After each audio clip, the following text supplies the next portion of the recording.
কুমিল্লার নাঙ্গলকোটে দোলখার ইউনিয়ন বিএনপির আয়োজনে অনুষ্ঠিত মতবিনিময় সভায় প্রধান অতিথি হিসেবে বক্তব্য রাখেন বিএনপির জাতীয় নির্বাহী কমিটির সদস্য আলহাজ মোবাশ্বের আলম ভূঁইয়া। তিনি বলেন, খালেদা জিয়ার জীবদ্দশায় যদি প্রয়োজন হয় তারেক রহমানকে প্রধানমন্ত্রী করার লক্ষ্যে তিনি নিজেকে কুরবানি দিতেও রাজি আছেন। কুমিল্লার নাঙ্গলকোট থেকে সাইফুল ইসলামের প্রতিবেদনে থাকছে বিস্তারিত। তিনি আরও বলেন, আমি ২০০৮ সালে কুমিল্লা ১০ আসনে নির্বাচন করেছি। বিগত ১৭ বছর ধরে আন্দোলন, সংগ্রাম, মামলা ও হামলার মুখোমুখি হয়েছি।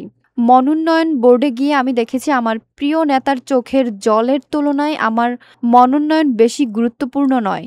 তবে দেশ ও দলের প্রয়োজনে এবং দেশমাতা খালেদা জিয়া যদি একবার দেখে যেতে পারে বিএনপির রাষ্ট্রীয় ক্ষমতায়, তাহলে তারেক রহমানকে প্রধানমন্ত্রী করতে নিজেকে আমি স্বেচ্ছায় উৎসর্গ করতে প্রস্তুত। এখানে খালেদা জিয়া, তারেক রহমান, জিয়া রহমানের ছবি দেখে মানুষ এসে যায়।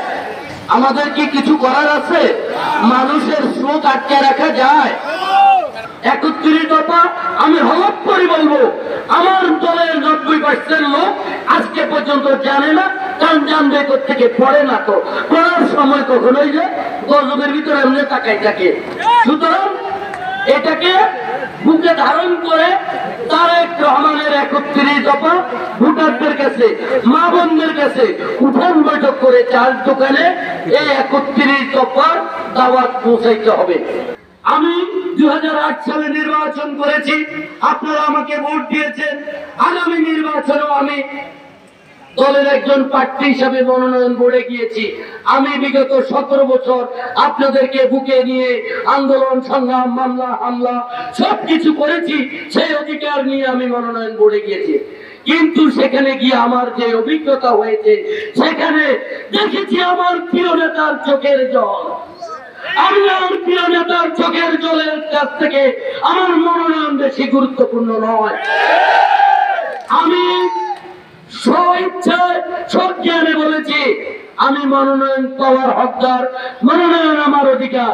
কিন্তু যদি দেশ এবং দলের আমার প্রিয় নেতার প্রয়োজনে দেশ মাতা খালেদা জিয়াকে যদি উনি একবার দেখে যেতে পারে বিএনপি রাষ্ট্রীয় ক্ষমতায়, উনার সন্তান বাংলাদেশের প্রধানমন্ত্রী, তাহলে ইতিহাস কিন্তু আরেকভাবে লেখা হবে।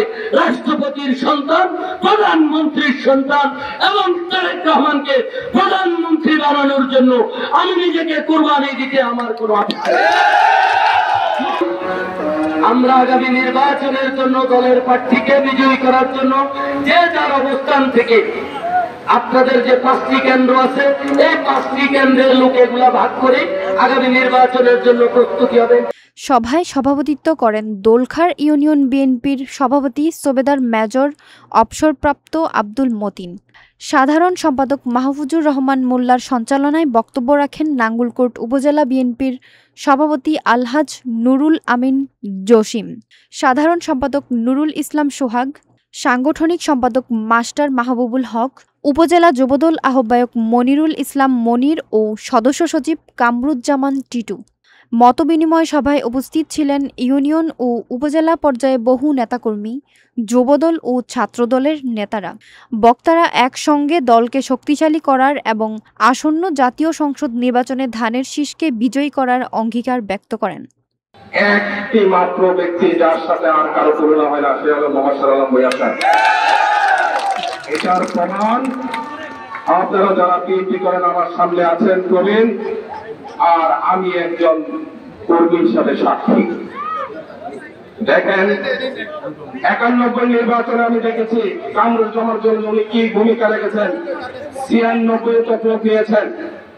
৯৬ সালে উনি নির্বাচনে পরাজয়ের পরে যখন কামরুজ্জামান সাহেব বললেন যে আমি আর রাজনীতি করবো না, ঠিক এমডি সময় মোবাশ্বের আলম ভূঁইয়া সাহেবের আবির্ভাবারও তীব্র গতিতে নেতা কর্মীদের কি অবস্থা। গফর মিয়াকে আনলেন। গফর মিয়াকে আনানোর পরে ওনাকে সংসদ সদস্য করার জন্য অর্থ, শ্রম, গাড়ি, নিজের জীবন বিসর্জনে তাকে এমপি করেছেন। আপনারা তার জ্বলন্ত সাক্ষী। আপনারা নিশ্চয়ই জানেন গত নির্বাচনগুলোতে আপনারা ছিলেন। আপনারা সামনের সারিতে যারা আছেন অনেক নেতা কর্মীরা কিন্তু জানেন, আমরাও জানি আমরা তৃণমূলের কর্মী, আমরা বলবো তাহলে আমাদের নেতা কে হবে, যে যার কাছে বিএনপি নিরাপদ, যার কাছে নাঙ্গলকোট থানা বিএনপি নেতা কর্মীদের নিরাপদ, আমরা তার কথাই বলবো। দেখেন গত নির্বাচনের পরে 2006 নির্বাচনের পরে 18 নির্বাচনের পরে যখন আমার নেতাকে মনোনয়ন দেওয়া হলো, উনি কি করলেন? উনি কুম্বামার কথা বললেন, উনি আওয়ামী লীগের নিয়ে দিলেন।